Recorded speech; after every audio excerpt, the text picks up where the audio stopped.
And away we go. It is the Nightcap 420 edition.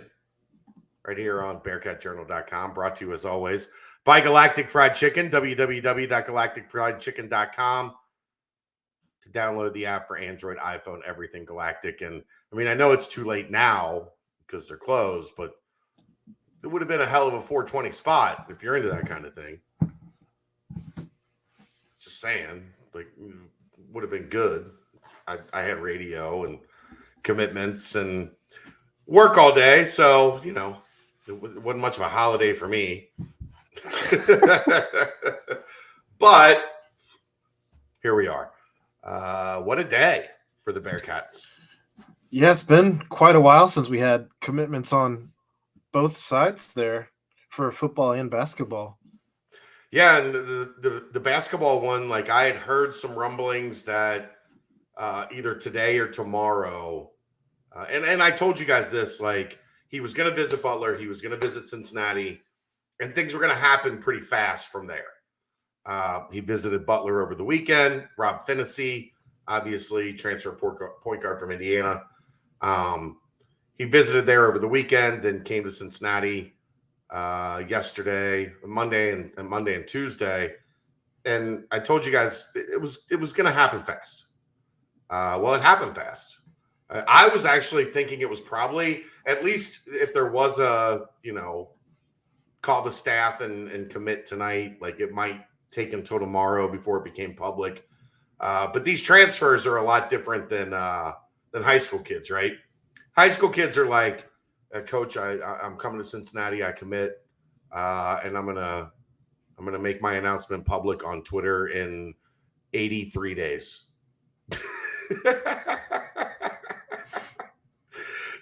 Transfers, they've already been through this. Transfers are like, look, man, I'm putting this shit up in like 8 hours or 18 minutes, and I want to be done with it. Yeah. They're not messing around. They've been through the process. Let's get it done. So that's kind of what happened today. Braden Moore committed, I think, 2 weeks ago, 10 days, 2 weeks ago. He told the staff he was coming. And then initially, if you remember, said it was going to be May 1st or the beginning of May. And then, that got moved up a little bit in the process to coincide with the 5-1-3 blitz. But let's break down both commitments a little bit each on their own. Aaron, which you want to go basketball first? You want to go football first? Let's go in the order that they committed. Why not? Okay. Braden Moore got the good news, and actually, this was it's funny the Bearcat bump everybody was talking about today. This is something that was supposed to happen like a week ago. The last time 24/7 updated their 2023 rankings, and somehow it just kind of fell through the cracks. I'm not sure how. But if you look, you see that 90 right there. That's pretty good. That's pretty good from 24/7 Sports. The number 7 player in Ohio, and a bump within inches. And I don't know why he's listed as a wide receiver. He's going to be a safety at Cincinnati. A bump within inches of 4-star status in the composite. But the key for me, a top 10 player in Ohio. What are you doing over there? I was deleting banners. Gotcha. A top 10 player in Ohio. A guy that Cincinnati targeted and really, really felt strongly about adding to this class. And a great kid from all indications. Coach Colin Hitchler gets it done again. And what I think is most important, Aaron, like there could have been a lot of like dejection or frustration when Malik Hartford picked Ohio State, right? Right. Cincinnati went right down. Like I think they would have taken both of these guys. So I don't think it was like Hartford was above Moore, and then once one was gone, the other was an option. Both of these kids are supremely talented. You absolutely could have taken both. But I think they just turned their focus to, okay, like, that one didn't work out. We have to get this one done. And they went and found a kid that they think can be kind of that. And he talked about it in the article with Mick in his comments. They see him as kind of a Brian Cook type guy. He's big. He's physical. He can play in the box. He can cover. He can run. Like, one of those strong safeties that give you so much versatility because they can do a little bit of everything. Well, and if you look at some of the schools that were after him, Cincinnati, he had 16 offers. I mean, yeah, Cincinnati, Boston College, Duke, Illinois, Indiana. Kentucky was very much in there. Pittsburgh, West Virginia. So, I mean, yeah, he was definitely a kid some people were after. And, just with everything that's been going on here with the focus on people coming back home this week, Cincinnati going after Cincinnati, I think it's nothing but a good thing to get a guy who's in your backyard at Baden High School.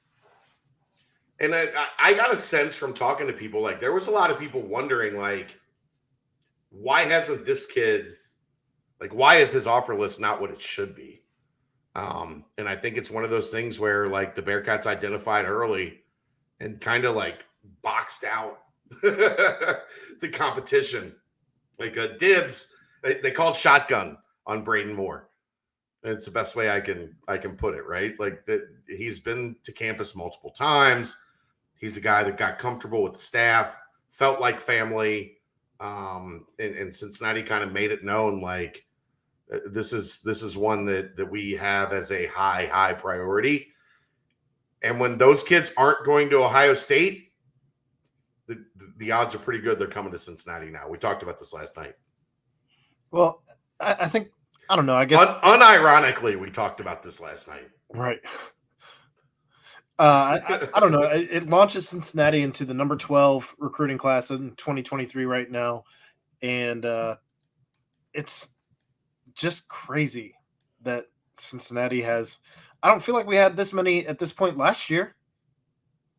No. Usually it takes – this is about when things start heating up, not when they're kind of like in full swing, right? Like they've been as hot as I can remember in terms of early commitments. 1, 2, 3, 4, 5, 6, 7. There's usually maybe 3, maybe 4 at this point in time. They've got 7. The lowest one is Rohan Davey, who's an 84.9 or a .8849. So he's essentially an 85.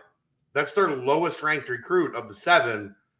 They've been able to get incredible quality, like incredible value for being able to hit the fire this early and feel really good about where you are as you go into these next couple months. There's going to be official visits in June. I think you'll see some commitments off of that.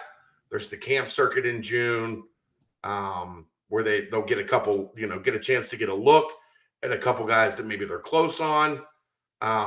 It'll be interesting to see, like, how fast this thing gets up to 15, 16, because that's really anymore.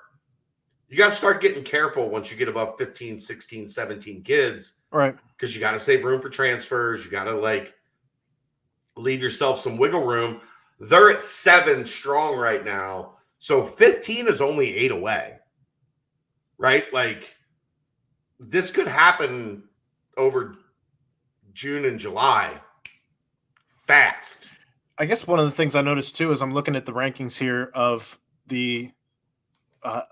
You're not going to go through them one by one, are you? No. But I was going to bring up the Big 12 ones. Sure. As Texas A&M are above us, Baylor, and the Baylor's at 9, A&M's at 11. Texas A&M is not in the Big 12. They're SEC. Yeah. Texas Tech though at 2. Yeah, Texas Tech is. Sorry, it's late. I'm tired. Oh, nobody likes excuses, Aaron. That's fine. I'll get destroyed for that.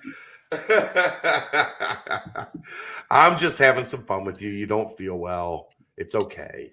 Local teams though that are above us: Tennessee, Louisville, Penn State, Ohio State, Notre Dame. I mean, the usual suspects. I mean, Notre Dame's number 1 right now, right? Correct. So, The list: Notre Dame 1, Texas Tech 2. Texas Tech has 16 commitments right now. That's nuts. That's absolutely crazy. Arkansas, Ohio State, Georgia, Penn State, Louisville, Tennessee, Baylor, Colorado, Texas A&M, Cincinnati. Like you're in a pretty good spot. And Cincinnati only has 7.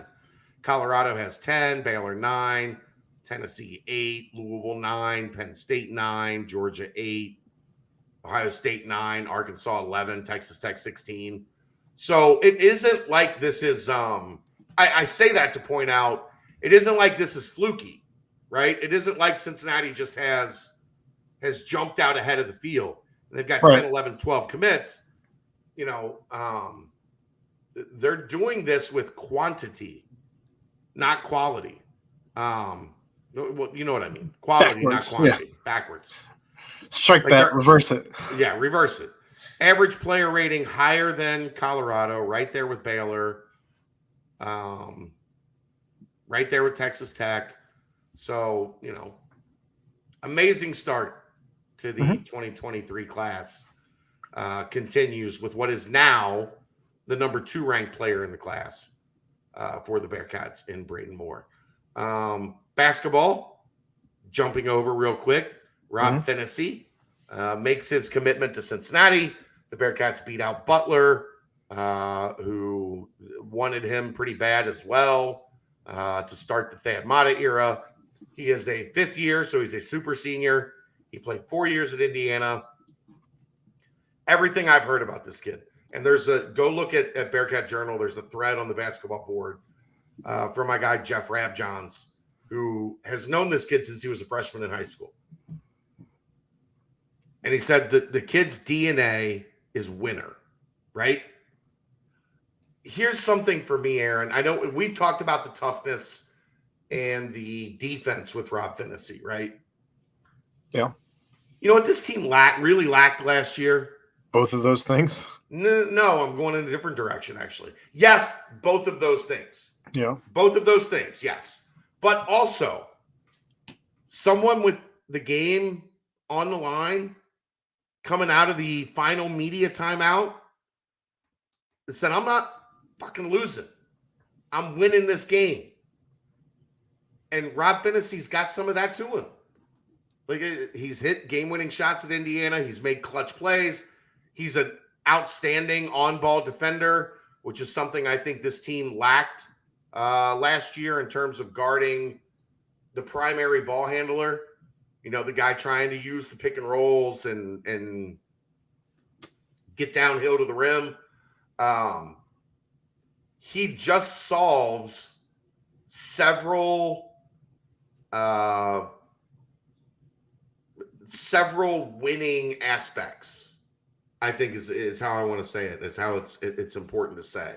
Well, and if he's this team lacked. If he's an excellent ball handler, if he's good at passing the ball, facilitating the ball, I feel like that's something this team lacked as well. Like, for all of the things that Micah Adams-Woods is, he's not an excellent ball handler. He's not an excellent passer. So if it is an upgrade in both of those areas, then this move should pay off in dividends. I mean, you're talking about a guy who was ranked at coming in as a recruit, was ranked as a 0.93. I understand there's been some plantar fasciitis, and the foot injury has been. He had a foot injury this year that definitely slowed him down. It's been nagging, but you also have a guy who's had a couple different coaches at Indiana. The second coach was not necessarily the coach that he committed to play for, so maybe the system's changed a little bit, and now he got to pick what system best suited him, and it happened to be Cincinnati. So I don't know. I feel like for all the people, because there's certainly been some negativity on Twitter and even on the boards, but for all the negativity that you've seen on Rob Phinisee, I don't know. I think that this could be a finally for this kid, a marriage of his skill set for what the team wants out of him. So real quick, huge hat tip to Mike Roberts, who was the lead on this. Mike Roberts coached Rob Phinisee at Indiana. Clearly there was a connection there with Roberts being a guy that was on staff through a significant portion of his Indiana career. And then how about this from Dane Fife, who played at Indiana, was also on staff. You can pull this up on Twitter if you want, Aaron, while I'm going through it. Coach Dane Fife is the Twitter handle you're looking for. Okay. A healthy Rob is an elite defender at the highest level. Health has also played a huge role in his offensive consistency, talking about the plantar fasciitis last year. The young man can, in all caps, play. As important, he competes. And I just think that's something that this team needs more of. I'm not saying they didn't have any of it. Like, I think sometimes what I'm saying in these bubbles gets like misconstrued or taken out of context. It's not that Cincinnati didn't have any toughness last year. It's not that Cincinnati didn't have any defense last year. It's that they didn't have enough. Sure. Right? It's that, like I just talked about, when the game was on the line coming out of the final TV timeout with 3 minutes and 27 seconds on the clock of a one-score game, there was nobody on that team that you really felt like wanted the ball, right? Wanted the moment. Davenport, maybe. Okay. He never saw a shot he didn't like, man. Right. But I like in those closing moments, like there are guys that on both ends, you just see make that stop.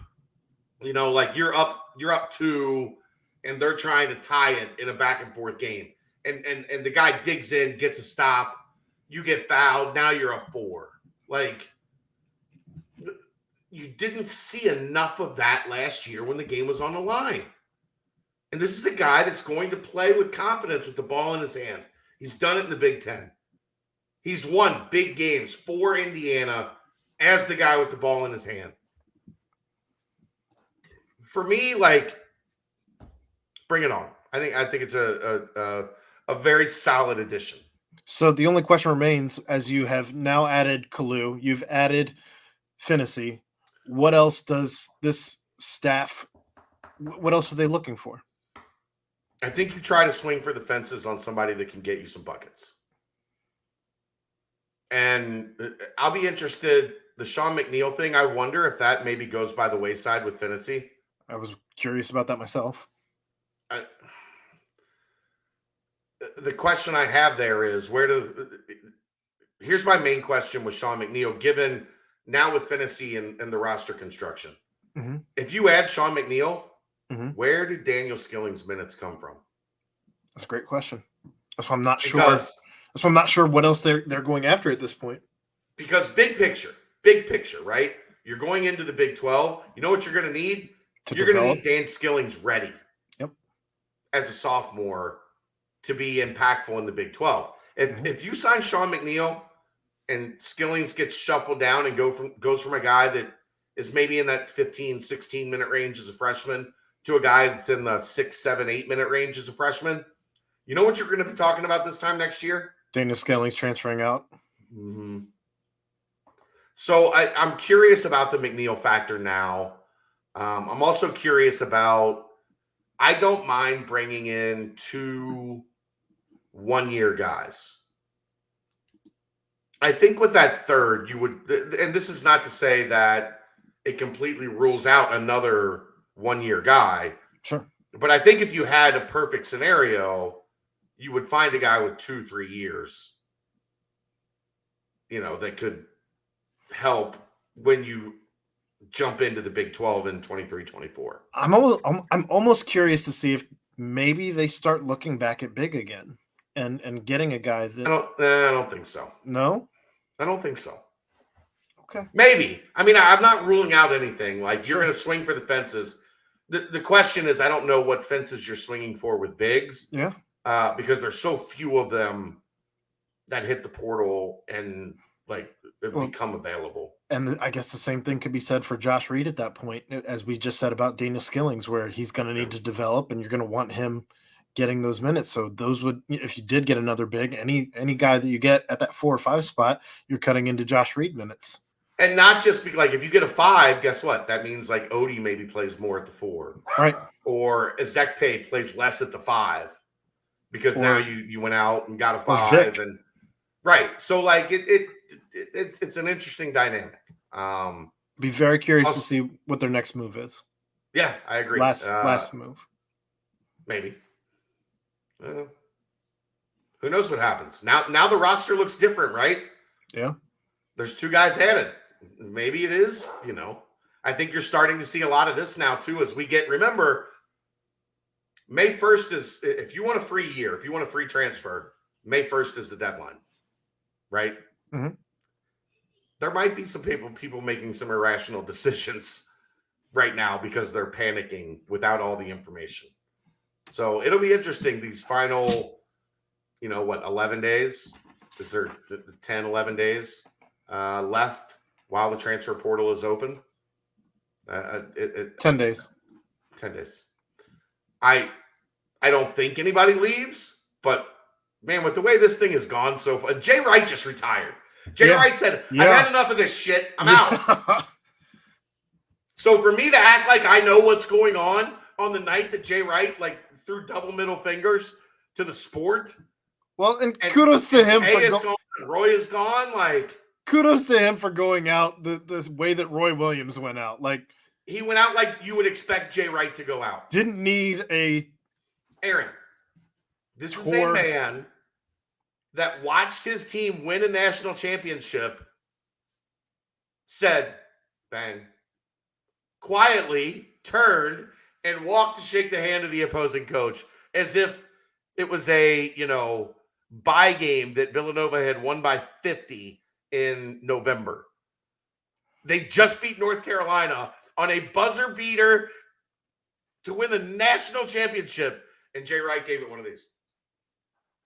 They don't make a ton like him, man. No. And boy, the Big East looks real bad without Jay Wright sitting on the perch. I'm just saying. But that's it. We're way over time. But on a night that you get a 4-star football commitment and a basketball transfer, we're going to go a little long. You can live. You'll be okay. That's it. We'll see you tomorrow for sure. BCJ pod, me and Dave. We'll do a nightcap. I'm not sure again about this weekend. Can you turn the thing back on? Turn me up on my headphones. There's no How about Nike? Headphones. How about Nike? The EYBL denied every team site credentials for Indianapolis. Yeah. Rude. And you know what their excuse was? Or their reasoning? There's a difference between reasons and excuses. Sure. I'm big on that. We got to talk about that. The reason was they have limited space at this massive facility in Indianapolis to have a large number of media. But if you want to pay the $100 to get in and cover the event, or not cover the event, but just get in as a fan with no media access, no ability to interview players, no you're just there as a regular standard everyday fan. We have no problem with that. We'll take your $100, but you can't get in and work. That's lame.